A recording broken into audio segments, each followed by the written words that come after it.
The massive screen in Earth's United Defense Command Center displayed thousands of unknown objects entering the solar system. Dr. Amanda Carter stared at the readings, her coffee forgotten in her hand. After 15 years of searching for alien life, they had finally found it, or rather, it had found them. "These energy signatures are unlike anything we've ever seen," she said, pushing her blonde hair back from her face. "They're moving faster than our public satellites can track." Captain James Miller stood behind her, his weathered face reflecting the blue glow of the monitors. At 45, he had spent most of his career preparing for this moment, though the public had no idea such preparations existed. "How long until they reach Mars?" he asked, keeping his voice steady despite the tension in the room. 3 hours at their current speed," Amanda replied, her fingers flying over the holographic keyboard. "They're not even trying to hide their approach. It's like they want us to see them coming." The command center buzzed with controlled activity. Technicians and military personnel moved with purpose, their training kicking in despite the unprecedented situation. Through the room's massive windows, the Rocky Mountains stood silent against the morning sky, giving no hint of the drama unfolding in space. "Send the greeting package," Miller ordered, following the official first contact protocols. They had to at least try diplomacy, even though every instinct told him these visitors weren't here for a friendly chat. The message, containing basic mathematical sequences and peaceful intentions, took 20 minutes to reach the approaching fleet. The response came almost immediately. A harsh, metallic voice filled the command center. "Primitive species of Sol 3. This is Supreme Commander Tax of the Meridian Collective. Your world has been selected for integration into our empire. Surrender immediately to avoid unnecessary losses." The room fell silent. Amanda's hands froze over her console. Miller's jaw tightened, but he maintained his professional demeanor. "This is Captain James Miller of Earth's United Defense Force. We welcome peaceful dialogue and cultural exchange, but we cannot accept demands for surrender. Perhaps we could." The alien commander cut him off with what sounded like a laugh. "Your species still uses combustion engines and basic rocket technology. Our scans show no quantum technologies, no faster-than-light capabilities, not even basic shield generators. You have no choice in this matter. Prepare for our arrival." Miller exchanged glances with Amanda. They both knew Earth's visible technology was just the surface, a carefully crafted facade maintained for centuries. Below the oceans and deep within mountains lay the true extent of human advancement, hidden away since the first hints of alien observation in 2050. "Sir," Amanda said quietly, "they're accelerating. Estimated arrival at Earth's orbit in 2 hours." Miller pressed a button on his uniform collar. "Authentication code Miller 77 Alpha Sundown." He paused, taking a deep breath. "Initiate Protocol Lighthouse." Across the planet, hidden facilities began to power up. Deep beneath the Pacific Ocean, massive doors started to open. In the Mariana Trench, ancient machinery hummed to life. Below the ice of Antarctica, thermal readings began to spike. "Dr. Carter," Miller said, his voice carrying the weight of history, "send the second package." Amanda nodded, transmitting a very different message to the approaching fleet. This one contained only 3 words: "You were warned." Alarms began blaring throughout the command center. On the main screen, new signals appeared, not from the alien fleet, but from Earth itself. What looked like random ocean movements to primitive sensors were actually massive structures rising from their underwater hiding places. "Sir," a young lieutenant called out, "the U.S. Nightshade reports ready for emergence. Captain Richardson requests final authorization." Miller smiled for the first time that day. The aliens thought they had found an easy target, a primitive species ripe for conquest. Instead, they had wandered into the territory of humanity's hidden empire, a civilization that had spent centuries preparing for this exact moment. "Tell Captain Richardson she has full authorization," Miller said, watching as more hidden facilities activated across the globe. "Let's show our visitors why it's dangerous to judge a species by its cover." The Meridian fleet continued its approach, unaware that their routine conquest was about to become a lesson in human ingenuity. Earth's greatest deception was about to be revealed, and the galaxy would never be the same. Lieutenant Rebecca Thompson stood in the underwater command center, watching through reinforced windows as massive pumps cleared water from the ancient launch base. She had trained for this moment her entire career, but seeing it actually happen was different. The facility, hidden beneath the Pacific Ocean for over 70 years, was finally waking up. "Status report," she called out, her voice steady despite the excitement building in her chest. "All systems are green," replied one of her technicians. "The water seals are holding, and the quantum core is at full power." Through the glass, she could see the sleek shape of a warship emerging from the darkness. Its black surface seemed to swallow light, making it hard to focus on. That was the point. Even now, with their secret about to be revealed, humanity's stealth technology was generations ahead of anything the aliens had. Her communication screen lit up with a message from the surface. "Lieutenant, this is Captain Miller. What's the status of the Pacific Fleet?" "The first wave is ready, sir," she replied. "We got 5 ships prepped for launch, just waiting on final checks." On her main screen, she could see the alien fleet spreading out above Earth's atmosphere. They were moving into attack formation, probably getting ready to demonstrate their power. They had no idea what was waiting for them.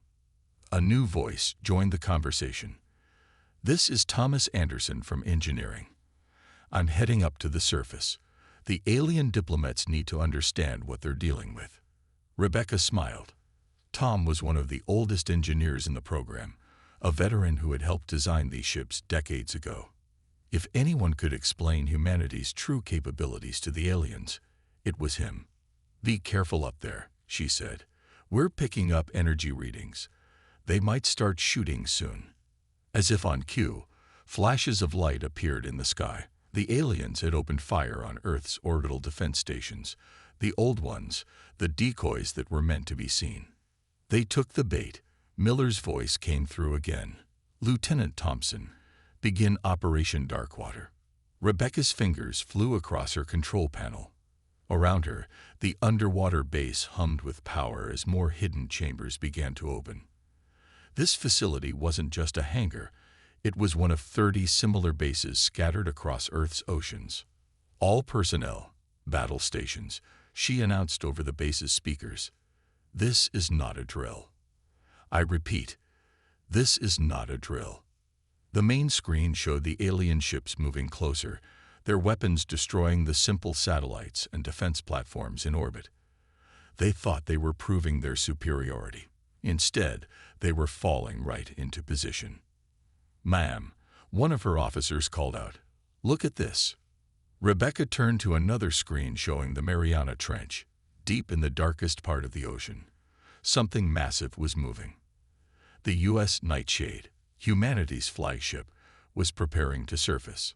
"Send the alert to all bases," she ordered. "Operation Sanctuary is now active." As she spoke, memory banks around the facility began transmitting data, the true history of human space technology. Since 2050, when the first hints of alien observation were detected, humanity had made a choice. Instead of displaying their advances, they had hidden them. Every public space launch used old technology. Every satellite appeared primitive. It had been the greatest deception in human history. The first of their hidden ships began to rise. Water cascaded off its surface as it broke through the waves. Its quantum engines, dormant for years, powered up silently. On her screens, Rebecca could see similar launches happening in the Atlantic, the Indian Ocean, and the Arctic. "All ships maintain stealth protocols," she commanded. "Let them get closer."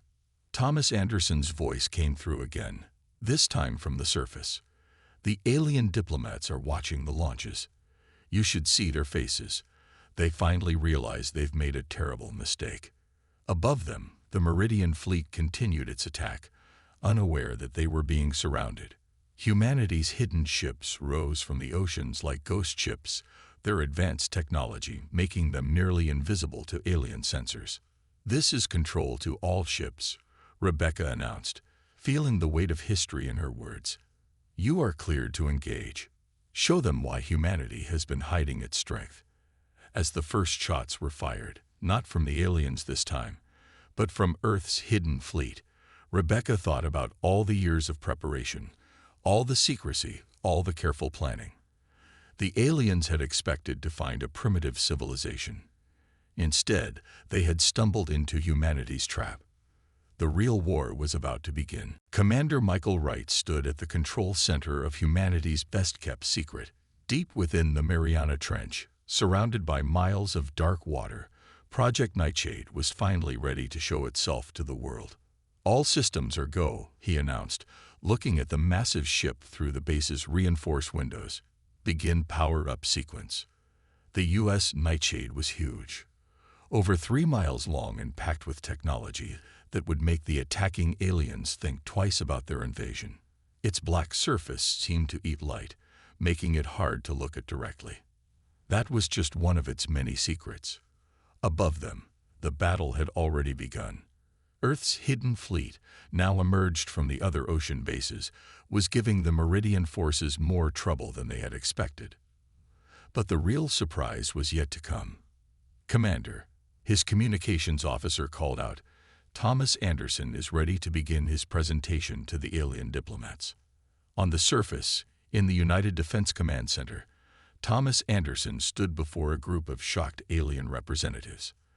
The old engineer had helped design many of Earth's hidden weapons, and now he got to explain just how badly they had underestimated humanity. "You see," Thomas said to the aliens, pointing to a screen showing the ongoing battle, "those primitive rockets and satellites you saw, they were props. We've had quantum drive technology for over 50 years. The alien diplomats shifted uncomfortably in their seats. Through the command center's windows, they could see their fleet taking heavy losses against ships that seemed to appear and disappear at will. Back in the Mariana base, Commander Wright received the signal he had been waiting for. "Start the emergence sequence," he ordered. "Let's show them our flagship." The entire base shook as massive pumps began clearing the launch tunnel. The U.S. Nightshade's engines powered up, their quiet hum building to a deep rumble that vibrated through the facility's walls. "Sir," one of his officers reported, "we're picking up alien scan attempts. Their sensors can't penetrate our stealth field." Wright smiled. "They're about to learn why we kept this ship hidden for so long." "Status of the quantum weapons." "All systems ready, sir. Phase cannons are charged, and the shield generator is at full power." In the command center on the surface, Thomas Anderson continued his explanation to the increasingly worried alien diplomats. He pulled up diagrams showing the true extent of Earth's technological advancement. "We knew you were watching us," he said calmly. "We detected your observation satellites in 2050. That's when we decided to hide our real progress. Everything you've seen until today was carefully planned, a show put on for any watching eyes." The alien representatives looked at each other in disbelief. Their species had never encountered this level of long-term deception before. "Impossible," one of them said. "No species could hide their true technology for so long." At that moment, the ocean began to churn. The U.S. Nightshade was rising. Commander Wright stood on his bridge as the massive ship broke through the surface of the Pacific Ocean. Water cascaded off its stealth panels in great sheets. Its size alone was impressive, but its technology was what really set it apart. "All weapons online," Wright announced. "Show them what we can really do." The Nightshade's main cannon powered up, its quantum core glowing with energy. The ship's first shot didn't just destroy an alien vessel. It phased right through their supposedly advanced shields as if they weren't even there. In the command center, the alien diplomats watched in horror as their fleet's flagship disappeared in a flash of light. Thomas Anderson couldn't help but feel a little proud. "That," he said, pointing to the Nightshade, "is what happens when you force a species to develop in secret for 70 years. We've had a lot of time to perfect our technology." Commander Wright's voice came through the command center speakers. "This is U.S. Nightshade to all Earth forces. The time for hiding is over. Show them everything we've got. As the massive ship rose fully into the air, its stealth field rippling like black water, the alien fleet began to retreat. They had come expecting an easy victory over a primitive world. Instead, they had awakened humanity's full power. And now they had to face the consequences of their mistake. The real war was about to begin, and Earth was more than ready. Captain Emily Richardson stood on the bridge of the U.S. Nightshade, watching as the stars became visible above the Earth's atmosphere. At 42, she had spent half her life training for this moment. Now it was time to show the aliens why humanity had kept this ship hidden for so long. All hands, battle stations, she commanded, her voice firm and clear. Time to show them what we can really do. The massive view screen showed the Meridian fleet scrambling to regroup. They had already lost 12 ships to Earth's hidden fleet, and now they faced humanity's flagship. The Nightshade's black hull seemed to bend light around it, making it look like a moving piece of space itself. Enemy ships approaching from 3 directions, reported her tactical officer, John Baker. They're trying to surround us. Emily smiled. Let them try. Power up the phase shift drives. The Nightshade's engines hummed as they activated technology that the aliens had never seen before. The ship could move through space in ways that seemed impossible, shifting between points almost instantly. "Ma'am," called out her science officer, "the enemy is charging their main weapons." "Perfect," Emily said.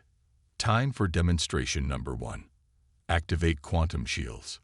The alien ships fired, their energy weapons lighting up space like artificial lightning. Their shots passed right through where the Nightshade appeared to be, hitting nothing but empty space. "They still don't understand," Emily said to her crew. "We're not even where they think we are. Return fire, main batteries only." The Nightshade's weapons were unlike anything the aliens had faced. Beams of pure quantum energy cut through their shields like they weren't even there. 2 more Meridian ships disappeared in flashes of light.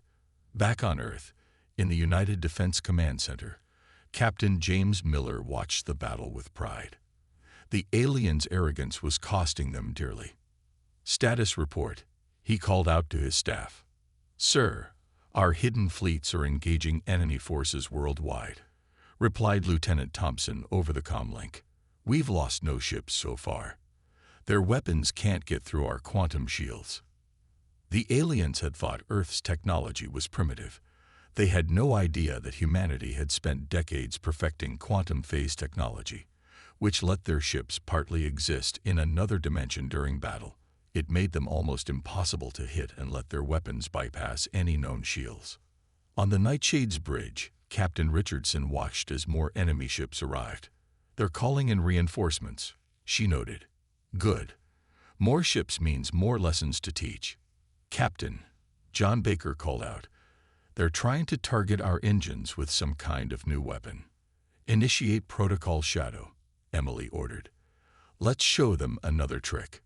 The Nightshade seemed to split into 3 identical ships, each one moving in a different direction. It was no hologram. Quantum technology let the ship exist in multiple places at once for short periods. The alien fleet fired at all 3 images, wasting their energy. None of their shots connected.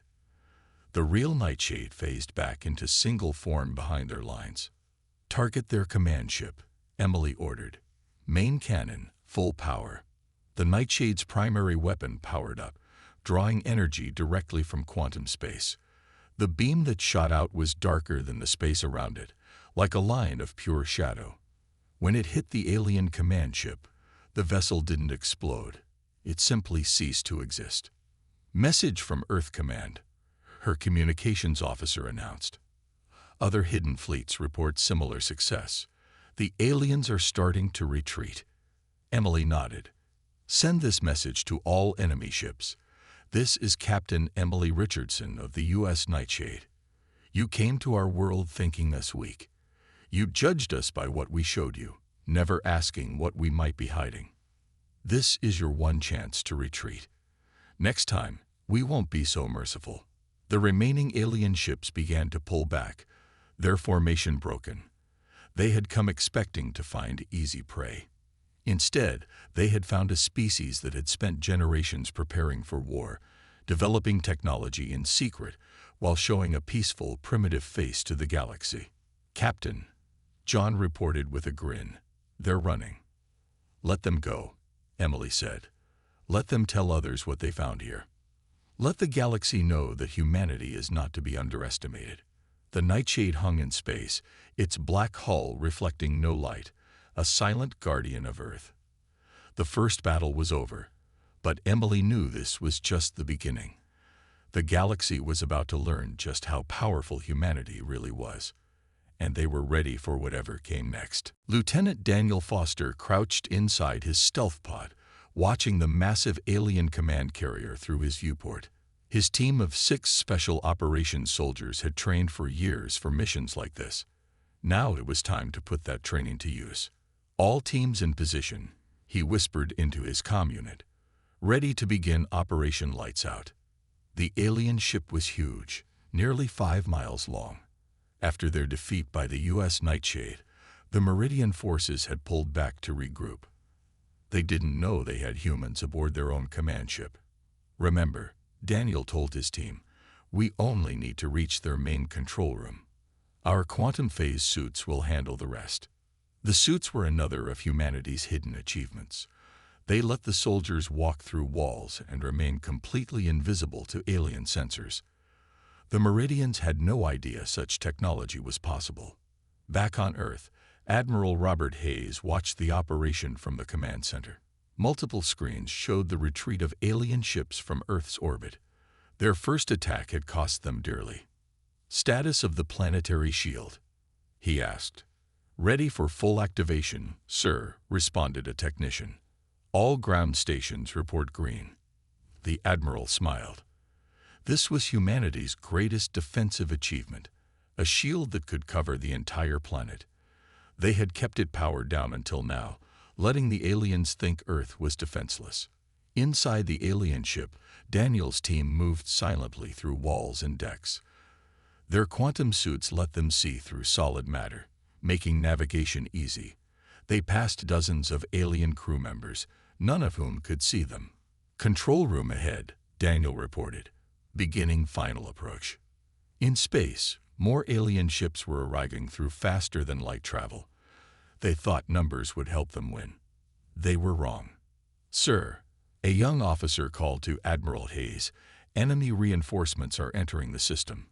Count is over 200 ships." "Perfect timing," Hayes said. "Signal all Earth defense stations. Begin protocol Rising Sun." Across the planet, hidden facilities activated. In mountains, deserts, and under the oceans, massive energy collectors powered up. The aliens were about to learn just how well protected Earth really was. Inside the alien command ship, Daniel's team reached the control room.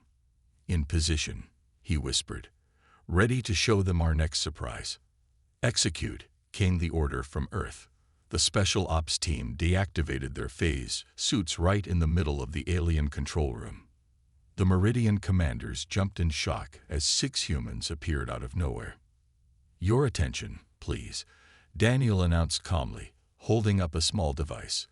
"This ship now belongs to Earth." Before the aliens could react, he activated the device. Every system on the massive ship suddenly shut down. Human technology had just defeated their best security measures in seconds. "Admiral," Daniel reported, "command ship is secured. You may begin the demonstration." Around Earth, the hidden defense grid finally revealed itself. Thousands of platforms emerged from underground bases and rose from the oceans. A massive energy field began to form around the planet. To all Meridian forces, Admiral Hayes broadcast on all frequencies, "Look closely. This is what a truly advanced civilization can do." The planetary shield activated, spreading across Earth like a beautiful blue dawn. At the same time, defense platforms around the planet powered up weapons that made the Nightshade's guns look small. In the captured command ship, Daniel made sure the alien commanders could see their predicament through the viewing screens. Their reinforcement fleet faced not just Earth's hidden ships, but an entire planet's worth of advanced defensive weapons. Impossible, one of the alien commanders whispered. How did you hide all of this? Carefully, Daniel replied. Very carefully. For 70 years, we knew you were watching. Everything you saw was exactly what we wanted you to see. Admiral Hayes's voice came through again. To all Meridian forces, you have 1 hour to retreat beyond the orbit of Mars. After that, we will demonstrate our full military capability. And trust me, you've only seen a fraction of what we can do. The alien fleet, now facing an entirely different Earth than the one they had come to conquer, began to turn around. In less than a day, humanity had gone from appearing primitive to revealing themselves as one of the most powerful species in the galaxy. Mission accomplished, Daniel reported, watching the alien ships flee. Earth is safe. But everyone knew this was just the beginning. The galaxy was changing, and humanity was about to take its place as a major power. The real work was just starting. Admiral Robert Hayes stood before the Galactic Council, his dress uniform crisp and perfect. The massive chamber held representatives from over 500 alien species, all gathered to hear Earth's explanation. The emergency session had been called after humanity's display of power against the Meridian fleet. Honorable council members, he began, his voice steady and clear. You're all wondering how Earth hid its true strength for so long. Today, I will tell you why we had to do it. The chamber was silent. On a giant screen behind him, images showed Earth's hidden fleet and advanced technology. Many council members shifted uncomfortably in their seats. Dr. Jennifer Morgan, Earth's leading expert on alien history, stepped forward next to the Admiral. She carried an old tablet computer that contained humanity's greatest secret. Before I explain our deception, Hayes continued, Dr. Morgan will show you something we found 70 years ago, something that changed how we saw the galaxy. Jennifer connected her tablet to the Council's display system. Ancient images appeared on the screen, pictures of Earth from thousands of years ago. These are not natural formations, she explained, pointing to strange marks on Earth's surface. These are scars from ancient battles. Earth was a battlefield long before humans became advanced. The council chamber erupted in whispers. Jennifer continued, showing more evidence. We found ships buried deep in our Earth. We found weapons that no primitive society could have made. And most importantly, we found warnings. Admiral Hayes took over again. Those ancient visitors left us messages. They told us that the galaxy was more dangerous than we knew. They told us to hide our strength until we were ready. On the screen, more images appeared. Human scientists studying alien technology they had dug up from ancient sites.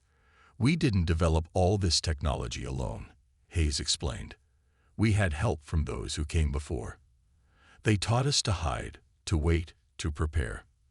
The Meridian attack wasn't a surprise.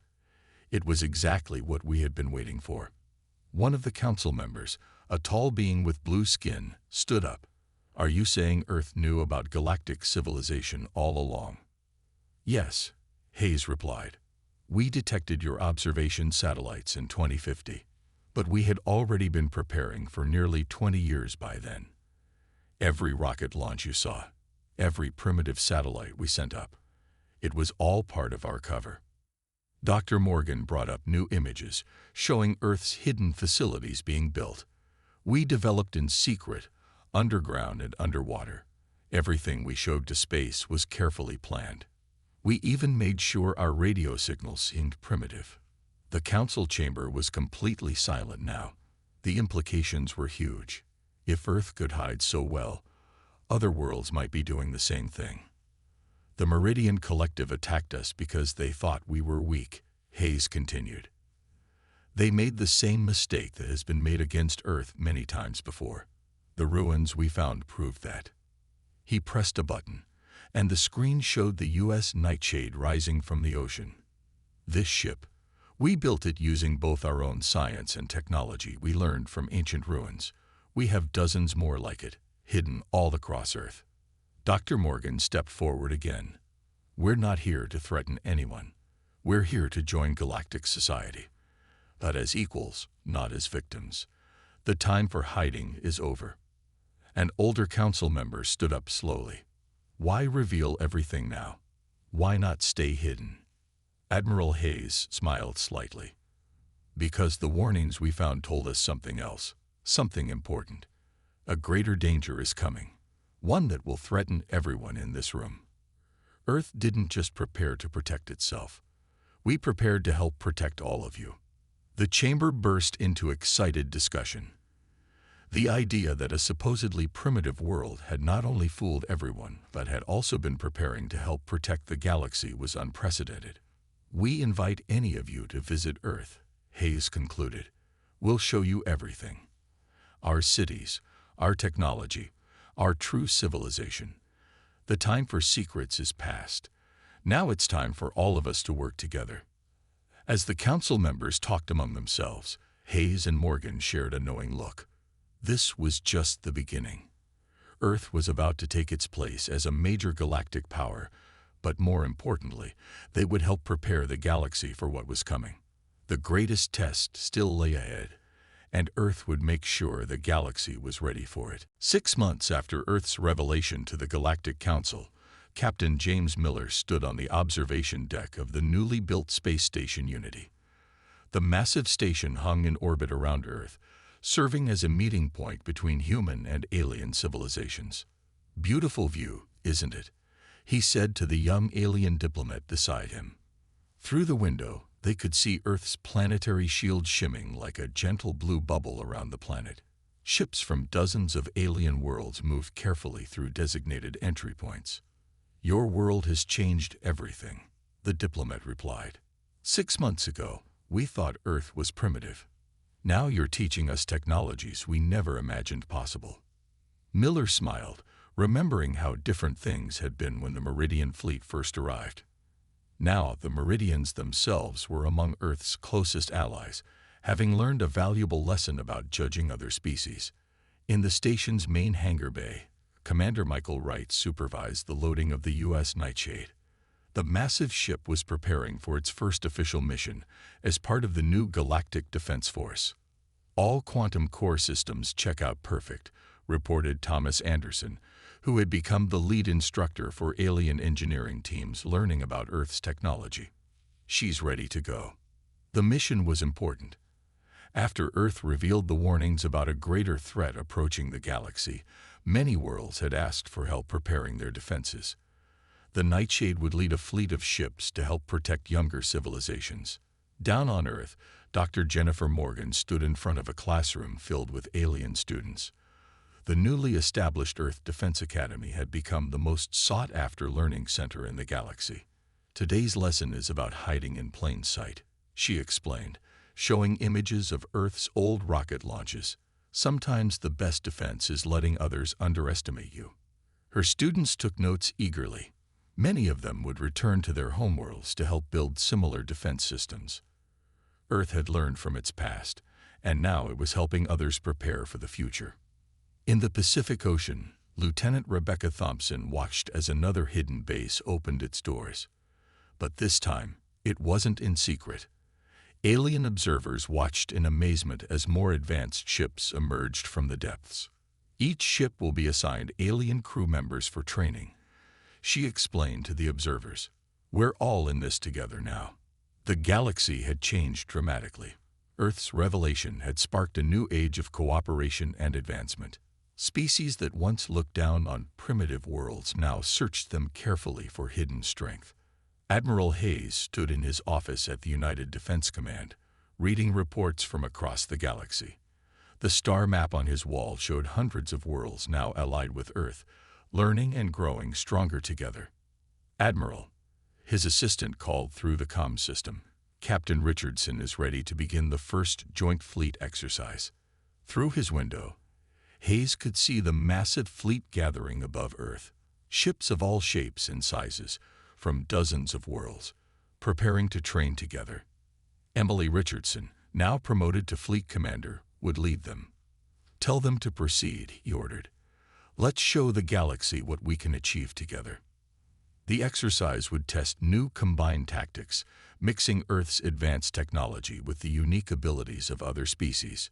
Unity had replaced suspicion, and strength grew from cooperation. Lieutenant Daniel Foster, now head of the Special Operations Training Program, watched as alien soldiers learned to use quantum phase suits. The technology that had helped his team capture a Meridian command ship was now being shared with trusted allies. Remember, he told his students, the suit is only as good as the person wearing it. Technology helps, but it's how you use it that matters. That was Earth's greatest lesson to the galaxy, not just its hidden strength, but how it had used that strength wisely. Waiting, preparing, and revealing it at the right moment had changed everything. As the sun set over the Pacific, Captain Miller took one last look at the view from Space Station Unity. Earth glowed below, its shield now visible as a symbol of strength rather than a secret to hide. Ships from across the galaxy moved peacefully through space that just months ago had been a battlefield. "We did it," he said quietly to himself. "We showed them who we really are." The age of hiding was over. The age of cooperation had begun. And if the ancient warnings proved true, if some greater threat was really coming, Earth and its allies would be ready. Together, they would face whatever came next, and this time, no one would underestimate humanity's power.